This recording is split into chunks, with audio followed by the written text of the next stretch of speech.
Hello, good morning. Can you let me know if you can hear me, because I am technically challenged as per usual. The joys of being out in the sticks. Wouldn't change it for the world, but it would be nice to know that it is actually working.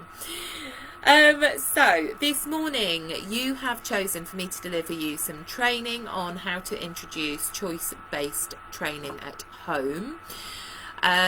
Because this is a bite-sized training, I've just picked out 5 things that I want to focus on. I want to focus on creating an enriched environment. I want to focus on consent and using consent-based handling. I don't even like the word handling.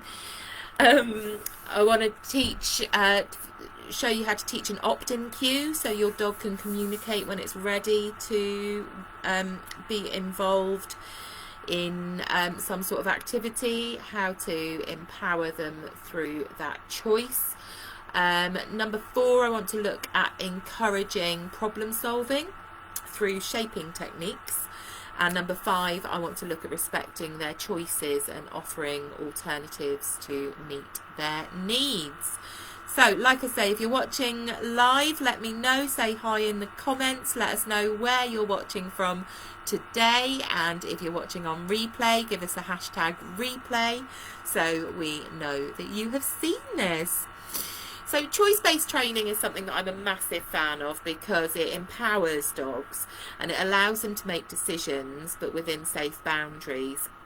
This is all very much in line with reducing their stress, increasing their confidence, and really working together as a team with them, rather than placing demands on them to perform in a certain way. We want to really make sure that we are working with our dogs and working on strengthening that bond. So the first area that I wanted to look at this morning is creating an enriched environment. So creating a naturally enriched environment is going to give your dog choices daily through the environment that they're living in, and it's going to allow them to express natural behaviours and keep that mental stimulation going. And Suzanne Clothier once said that 10 minutes of mental stimulation is worth an hour's physical. If we can work on really using their amazing minds and working with them, it's going to really help to reinforce our connection with them and build that trust. So you might want to be thinking about things like snuffle mats or puzzle feeders, like the Nina Rottison style ones, or you might be looking at puzzle toys, or things like Rulo. Canine Principles has just partnered with Play 9, who make Rulo toys. They're amazing.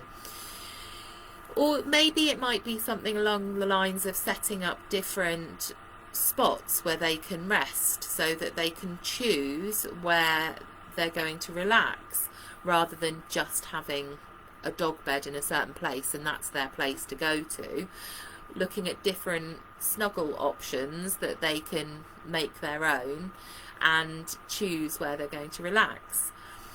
Or maybe you want to look at allowing them more sniffari time, we call it, during their walks. Instead of going on a walk in a certain route, maybe looking more at how you can allow them free time to choose where they want to sniff and choose where they want to go. Or maybe you want to be super awesome and incorporate all 3 of these areas. You might want to look at how you're feeding them and how you're using their food. So for example, instead of feeding from a bowl, maybe you want to scatter their food into a snuffle mat or rolled up into a towel, and let them decide how they want to find their food and work with them to help them to find it, so you're as excited as they are when they find their food. The second thing that I want to look at this morning is consent-based handling. So it's so important that dogs feel safe and comfortable with human touch, grooming, etc. And we don't just jump straight in and presume that they're going to be happy to be touched all over. The reason that we want to build up to this, particularly to build up to them feeling safe and comfortable all over and consent to being handled rather than it being imposed upon them, is because there will be times in their lives, usually, I mean very lucky if not, where they will need to be handled by a vet, and we want them to not be, they want to be familiar with being handled, rather than, as well as the smells, the sounds and the things that are going on in the veterinary practice that they're having to absorb, we want them to feel comfortable, or as comfortable as possible in that situation, being handled by someone who is effectively a stranger. So maybe before touching the dog, you're going to offer the back of your hand and just observe how they respond. If they lean in, maybe they're consenting, and you might want to stroke under their chin, chest area, and then stop and just observe. But if they're moving away, if they're turning away, if there are any differences in their facial expressions, for example, their maybe a lip lick, the whisker position, the ear position, you're just really being hyper vigilant with your observation skills. And instead of thinking I'm going to stroke the dog, you're thinking, what can I observe about this situation, and is the dog comfortable with this interaction? Are they just behaving as if they're comfortable with the interaction because they feel that they have no choice, and when they have communicated previously it has made no difference to the outcome, so they're going to continue as if they're happy, whereas you might notice that their eyes are more fixed and not soft and blinking, or their body language stiffens. You just want to be hyper vigilant and not keep stroking, just offer, and then maybe a little stroke if you feel that they've leaned into it, and then maybe then you will see something that you think, actually I'm not going to do anything more with this, and it might be that you redirect onto maybe a treat or a toy or something that's high value to the dog.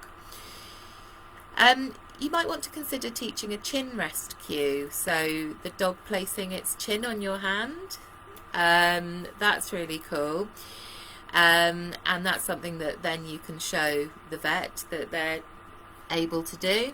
But we're going to really look at respecting their signals, and we're not going to force grooming, nail trimming, putting collars and leads and harnesses on, and just really go at their own pace and pair whatever you're doing with a reward that is going to give that dog a sense of, oh yeah, I did, that was awesome, that was really cool, I really enjoyed that interaction with my humans.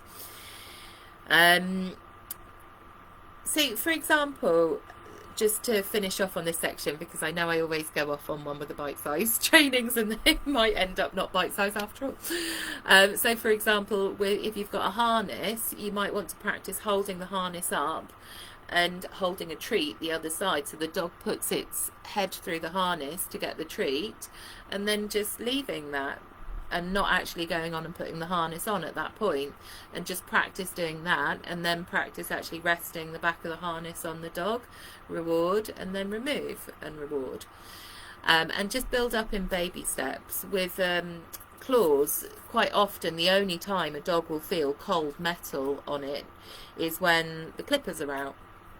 So maybe look at how you can, with the back of a teaspoon, start working down a dog's leg gently, and use that as an opportunity to create some sort of positive association with the feeling of cold metal. It might be that you're getting the nail clippers out and holding them in one hand and treating with another, and not actually clipping the dog's nails. It might be that the nail trimmers become something that you're able to touch the dog with gently and stroke the dog with and reward. But every dog is individual, and every step needs to be very much at the individual dog's pace of comfort with consent handling.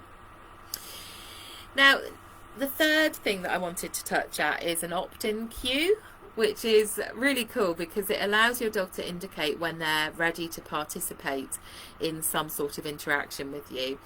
So it might be that you're teaching nose to hand, or it might be that you're doing clicker training and you might do click and reward when the dog checks in with you.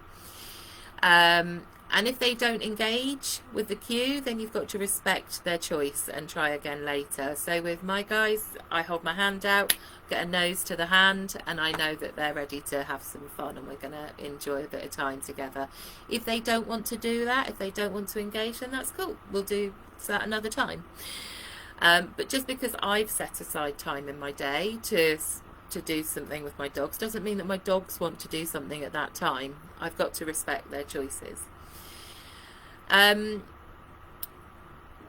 Might be that you want to consider doing something along those lines, or it might be that you want to consider some other way of doing an opt-in where there's a certain toy or a certain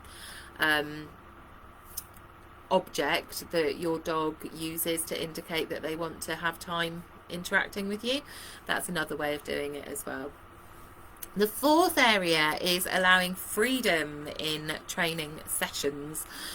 So we're going to be looking at how you can use shaping, which is rewarding small steps towards a desired behaviour instead of luring them. So you want to let your dog explore different solutions. So for example, if you want them to lie down, you're going to wait for them to lie down naturally and then say the word and reward, rather than going down, down, down, down. If they seem disinterested, if they're not wanting to do what you're wanting them to do, then try again another time. Don't keep on going and going and forcing them to do something. Dogs learn best when they've got the opportunity to problem solve rather than being forced into a behaviour, and I would never want my dog to feel that they were pressured into doing something. I'd want them to do it because they wanted to do it. Same with family members and friends. You would never force them, I would hope, to interact with you. It should be a choice-based consent. And the final thing that I just want to talk about there is about respecting those choices and offering alternatives. So if a dog refuses an activity or just chooses that they don't want to do it at that time, it's often a method of them communicating with you. It definitely isn't defiance, although you may have a stroppy adolescent at some points, but it may be that they are struggling with pain that results. If they do what you want them to do, then that's going to hurt them in some way. Maybe they've got something going on with their body that's niggling, or it may just be that they simply don't want to engage in that activity at that time because they're able to smell something that you can't smell or hear something that you can't hear, and to them that is overpowering. If the dog refuses to do something that they usually would, then check on what could be causing that discomfort. Maybe offer an alternative, like a puzzle game, like a short play session with one of their favourite toys. But don't pressure them, and adjust the environment or the reward structure that you've been using to make it more motivating and more exciting for them. It's like if they don't want to go outside, maybe think about what you can do inside to play with them, like hide and seek, or find the treat.